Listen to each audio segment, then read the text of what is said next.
All right, man, we back. Goodfellas Sports TV. Let's break down this NBA Playoffs 2020 Orlando bubble. I would love to have did a live stream, but I couldn't get to it yesterday. I was just a little bit too tired. So appreciate everybody for checking in. Make sure you hit that subscribe button, bell icon button. Check out the NBA Talk playlist for more videos like this. We will do an NBA live stream. I will go live on a couple games in the playoffs, I promise. Hopefully I can get to it, and I think I'll make those adjustments where I can accommodate that. But let's talk about the games. We're going to break down the Eastern Conference. Because in the first round, the Eastern Conference pretty sucked. The Western Conference got all the great matchups, so it's not going to be long on the Eastern Conference. But today you have Denver taking on Utah Jazz. Mike Conley left the bubble. He having the birth of his kid. I think it's his son. So, I mean, Denver's probably should win that game unless Donovan Mitchell go crazy. And then you got the Nets and the Raptors today. And then you have the Celtics and the 76ers, no Ben Simmons, obviously. And then tonight, it caps off with Luka Doncic and the Mavricks taking on the LA Clippers, the second seed in the West. But we can start off with the 1-8 matchup in the East. I mean, Bucks and Orlando. Orlando just don't have enough. I like Vujovic. I think he's one of the more underrated players in the game. But outside of him, it's just really no consistent player. Jonathan Isaac was having a great year before he originally hurt himself in the regular season. I think he was kind of trending to be one of those, Jimmy Butler, Paul George type of two-way guys that really could take over. His game was expanding. He went to Florida State out of New York. But Fournier has been, hit or miss all year. He's just not a consistent player. Terrence Ross, another inconsistent player over there. Aaron Gordon, another inconsistent player over there. Vujovic is really the consistent. But people get an opportunity to see Markelle Fultz play, so I think that's good. But Milwaukee shouldn't have a problem running through them in 4. Giannis will be back from his 1-game suspension for headbutting racist Mo Wagner. But yeah, I expect them to step up. This would be a series. If I'm Giannis, I kind of coast a little bit. I let, Eric Bledsoe kind of get in the groove and Chris Middleton get in the groove of doing things. So I think they should win that in 4. I'm not a huge fan of Milwaukee. Not because I don't like Milwaukee. I like Giannis. You know what I'm saying? I like Middleton. He used to play for my Pistons. Bledsoe's okay. I thought he'd be a better pro than what he turned out. Just don't seem like they got enough. But we'll get there. 4-5 matchup. They'll be playing tomorrow. I think it's the best matchup in the Eastern Conference. The Heat and Indiana Pacers. Brogdon is back, so that'll be interesting. Oladipo playing some. TJ Bubble Warren been going crazy. But, Miles Turner there. I just think they're missing Sabonis. If they have Sabonis, I think they will have a great chance at beating the Heat, but they don't. Jimmy Butler has been living rent-free in TJ Warren's mind, so I like that. I like that matchup for Jimmy Butler, but I like Bam. Bam and Sabonis probably would have been a wash. I think Bam is better than Miles Turner, but Miami is just development of hero away. I think Kendrick Nunn ended up leaving the bubble. I'm not sure if he came back, but they got Dragic. But Miami is a good team. I think they just missing.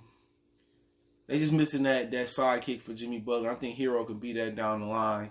Maybe they can bring Giannis in or Oladipo in. That'd be nice. But I expect the Miami Heat to win that in 6. So I'm not gonna be long on that one. I think what it boils down to is no Sabonis. Victor Oladipo not fully healthy, but and Jimmy Butler's gonna take away TJ Warren. I like Bam to dominate the Miles Turner matchup. I just think that's what it was gonna be. So Duncan Robinson shooting the ball well. Got Dragic, Hero, Bam. They just missing that one other guard. You know what I'm saying? It'd be nice if they could have pulled off Russell Westbrook there or Chris Paul there with Jimmy Butler. So they just gotta wait on the development of some players. Kendrick Nunn, Tyler Hero. If they want to go the cheap route and wait on those development players, I think they're still gonna be good down the line. But I think if they can add an additional piece, then that'd be nice, but I think Bam and Jimmy Butler would be enough to get them through the series. If the Pacers was 100% healthy, it's probably be a 7-game series because Jimmy Butler just couldn't sit on TJ Warren. He would have to get out there and guard a healthy Oladipo. And Michael Brogdon is, I think he what they thought George Hill was going to be. You know what I'm saying? I think he way better than George Hill coming out of Uwe Pui. So Virginia's own Michael Brogdon, one of the best, underrated guards in the league. And he can get it done on both sides of the floor as well. So if Indiana does win the series, it wouldn't surprise me, but it'll be Oladipo kind of snapping back into form, Warren getting it done, and Brogdon getting it done on both ends of the floor. But I like Miami. I'll be nice. I like Miami 6. All right, I think it kind of stretch on it. Then what is it? The 3-6 matchup is Celtics and the Nets. The Nets didn't have no problem. I think they lost to Brooklyn and had a competitive game with them. Jaylen Brown is growing into a star. Taysom is growing into a star.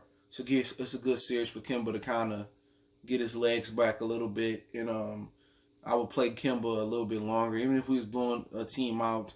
Because I think this could be a 4-game series. I think I would play Kemba a little bit longer, let him work himself back in, because they're gonna need Kemba the next round.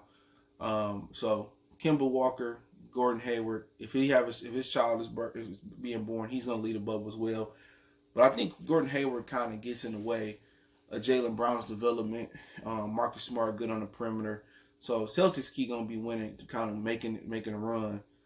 Is they got to get something out of the center position. They got to play Enes Kanter or the Williams guy to get something out of them. If they don't get nothing out of the center position, they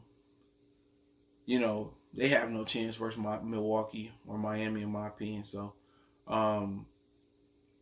this series, I think they're taking on, not Brooklyn, excuse me. They're taking on the 76ers. My bad. I think this is a 3-6 matchup. They're taking on the 76ers, excuse me. Once again, it should be a sweep. All right. Sixers are bad. Sixers can get a game. I say 5. Sixers can get a game. All right. Joel Embiid hurt his wrist, hurt his ankle, injury prone. Really, really fragile. Fine China is him, but he had a great matchup. Can't nobody down there hold him. If he healthy, he should dominate that matchup. It's just, can he get help from Josh Richardson? Can he get help from Tobias Harris, Shake Milton? Can the other dudes help the team or Al Horford? But I think next year's got to be a totally makeover for Philly. They got to get rid of Brett Brown, and I would take Tobias Harris, Al Harrington, and Josh Richardson, and I would trade them. And I'll probably get Ben and Joel one more year with a new coach, but I'll trade them and take those 3 players and trade them for like 5 or 6 really good players. But I don't really see them winning. But they do have an advantage with Al Horford and Joel Embiid all day down there. But other than that, I think Tatum, Brown, I think Kemba starts to come alive, and Marcus Smart get it done in 5 games. Sorry, I knew it wasn't Brooklyn. Brooklyn's taking on Toronto today. I just said that. So Brooklyn and Toronto. It's a good confidence builder for Kyle Lowry. Last year, he found his rhythm in the playoffs with Kawhi Leonard. He looked bad in the Orlando game. Remember, they lost to Orlando early in that series, and eventually he stepped up. So let's see if he can do it without Kawhi. And it's a great start for him. Build his confidence. We know when the playoffs get going on, Kyle Lowry kind of fall off a bit, and that's kind of been the issue with him and the knock on him. And perhaps he may be the greatest Raptor of all time as far as career accomplishments. But let's see. Pascal Siakam got to step up in the playoffs. It's a great confidence builder for them. They should win it in 4, in my opinion. So Lowry is the guy I'm kind of looking at to see if he can continue to string together really good playoff series and playoff years. And then you go to the 2-7 matchup. You got that was the 2-7 matchup, I believe it was. So that's it. So right now we got the Raptors advancing to play the Celtics, and we got Miami advancing to play Milwaukee. Let's talk about Milwaukee and the Bucks real quick. I think that's a good series. Then it's probably gonna go 7. I think it can go either way. All right. I think Jimmy Butler. Can Jimmy Butler do the Giannis what Kawhi did? And I think no. I think he can hold his own. He's been dealing with some injuries. Bledsoe and Middleton can step up enough. I'm gonna take Milwaukee because they're more experienced with Bledsoe and Middleton and Giannis. Miami ain't experienced. A lot of the young guys ain't been in this position before. So I'm going to take Milwaukee in 6 or 7. I'm going to say 7. Just think Giannis is a little bit too much for them. And I don't think Jimmy Butler's Kawhi. All right? He can do what Kawhi can do on both ends of the floor. So I think Giannis, they advance. And then you go down to Boston and Toronto. That'd be an interesting series. I think it really hinges on Brown and what they can get out of Kemba and what they get out of Tatum. and what Hayward can get him. And also for Toronto, it hinges on Pascal Siakam, Fred VanVleet, Kyle Lowry, but really it's how they the interior. This might be one of those series that you want to play Ibaka and Paul Gasol a little bit, or Marc Gasol a little bit more, and really bang those boards in there and get those rebounds. So that's a good series. I can see that one going either way. No home court advantage. Boston put a whooping on them in the regular season in the bubble. Excuse me. I think that can go either way, but I'm gonna take Toronto. I'm gonna take Toronto, especially not knowing if Gordon Hayward gonna lead the bubble or not. So I'm gonna take Toronto on that one in 7. That's probably gonna be the best series in the Eastern Conference. The whole thing, in my opinion, that's a really good competitive series. I can see it going either way. I just think Toronto's interior play is gonna be very, very key, and that's where Boston is lacking at. So we had Toronto and Boston in the final round. It's a rematch last year. And think of the Eastern Conference Finals. Kawhi was the difference. They had a great game plan to shot down Giannis. Giannis hasn't really even developed a jump shot yet, so that's kind of the issue there. But I'm rolling with Toronto, and I could be wrong. I'm rolling with Toronto in that series. I think Pascal Siakam is growing into his own. I think Lowry will do well there. VanVleet will do well there. The length kind of bothered Toronto last year. VanVleet in Toronto. Kawhi. Not Kawhi, but Kyle Lowry. It bothered them, but then VanVleet had that kid and he started shooting the ball well. They both are pretty good at center position. Brook, Robin, Lopez, Gasol, Ibaka. I'm going to take Toronto in 7. 7 tough games. It's just something I think Milwaukee's missing. So let's go to the Western Conference. You got the Lakers and the Trailblazers. It's what people have been waiting on. They kick off tomorrow, Tuesday. That's a tough series. The question is, and I talked about this yesterday, so I won't speak long on it. Question is LeBron, and it come down to LeBron and the benches. They get Rondo back. I don't think Rondo can help them in that backcourt. He too old. Defensively or offensively, he not a problem. He can facilitate, but it comes down, can Melo counteract LeBron enough? Because I think Nurkic and Whiteside and Collins can hold down Anthony Davis enough. So it really come down to LeBron. Can LeBron dominate this matchup? And can, the guys off the Laker bench, Kuzma, KCP, Caruso, or just the backcourt in general, Danny Green, Kentavious Caldwell-Pope, can they not only hold down McCollum and Damian Lillard defensively, but offensively, can they make them work? And we know the Trailblazers had some issues defending this year. Job with one hand was getting for them the business, but the Lakers don't have that penetrator or that explosive guard that can really make Damian and CJ McCollum work, but they got to win that matchup. So that's bar none. Maybe they think about playing Kuzma at the 2 some and kind of getting Kuzma and LeBron switched on Damian Lillard and switched on McCollum. That should be the key. LeBron has the best matchup, for the Lakers, and I think Lillard and McCollum have the best matchup for the Trailblazers. But if Melo can hold LeBron on defense and make him work offensively, if LeBron guarding him, the Blazers got a good chance, and they got to have something off their bench. Gary Trent Jr. going to be key. Whiteside going to be key. They need that bench play. So, I think the Lakers win in 5 or 6. I'll be nice and say 6. So I just think they get the job done. I'm pulling for the Trailblazers, though, man. Fuck LeBron. As a basketball, as a man, he's a great dude, man. Going to the next matchup. The 4-5 matchup, Rockets and OKC. Westbrook, if he missed 2 or 3 games, give me OKC. I think Chris Paul going to have that grin in his eye. I think Chris Paul going to have that killer in his eye. I look for Chris Paul. If you playing FanDuel or DraftKings, Chris Paul is probably going to be a matchup as long as he don't get injured. They're not going to have an answer for Chris Paul. They don't have an answer for Steven Adams. They can play Gallinari at the 5, at the 4. I just don't like playoff Harden at all. And maybe in the bubble it's different. But OKC, Shai Gilgeous-Alexander, Chris Paul get out there and defend. I don't know if Schroeder came back to the bubble. He going to be key to what they're doing. They getting some minutes out of Bazley. They got Roberson back that could defend a little bit. I'm glad to see him back and healthy. Not a freak throw shot, though. So, you know what, man? I like Houston. Houston was one of my sleeper teams. Had Westbrook been here, I think it would been a very competitive playoff series, and he was healthy. But remember, they struggled. Westbrook struggled to get out the first round without KD. And I think Chris Paul going to go out there for blood. I like Chris Paul in this matchup. James Harden very well could take over, but They have nobody defensively for Chris Paul now that Westbrook is out. Eric Gordon is back. He don't really have a rhythm. If they get Schroeder back, I really love OKC in 6 games.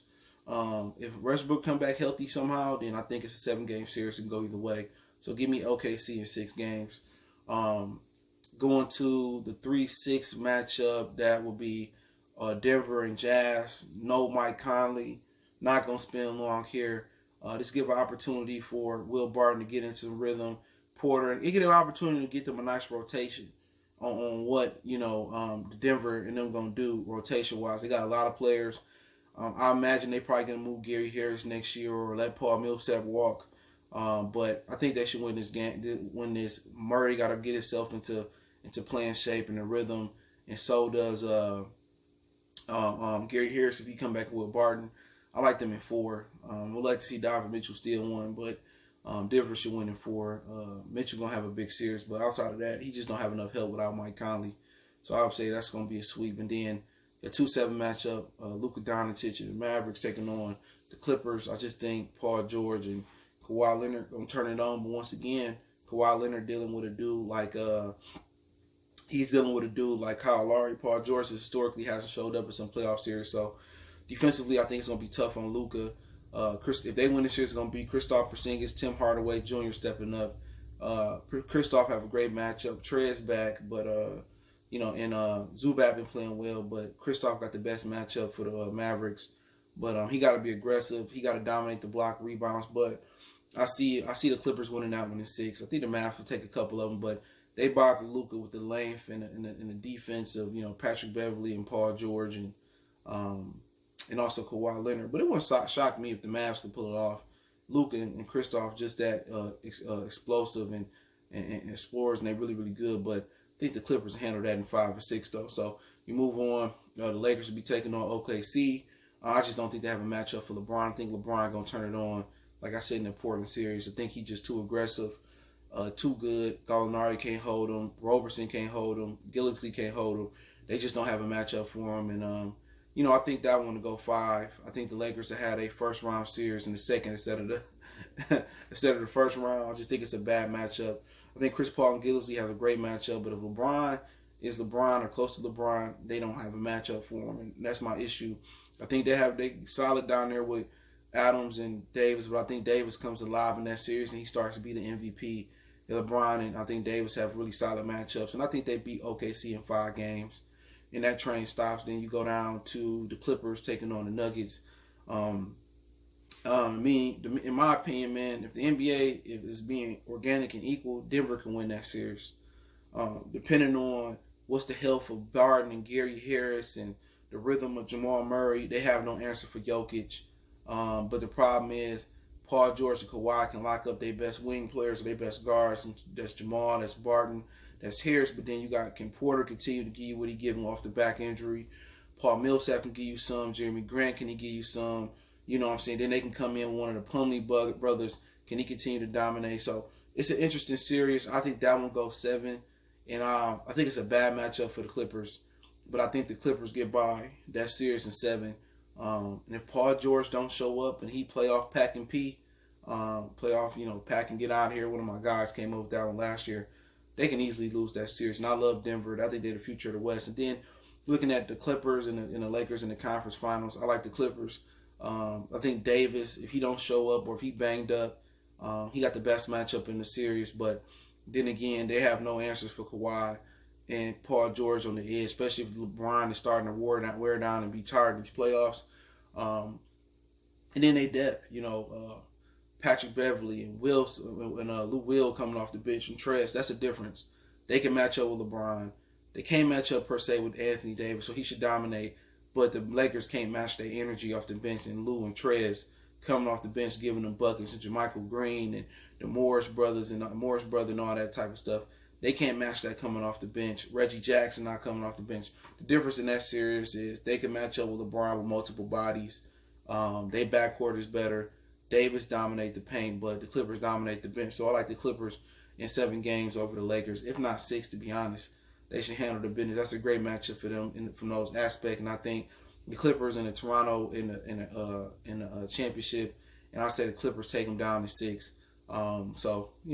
I just think Kawhi show his old team the ropes, put him over his leg, give him a little whooping, and I think they win in 6 or 7 games. But I just think the Toronto Raptors is missing that 1-1 guy to get him over the hump, or a little bit more experience, and maybe they find him. Nick Nurse is a fabulous coach, so I like the Clippers to win the whole thing, but I can see them getting upset in the second round by Denver. I can see the Lakers getting there. I can see Giannis getting there.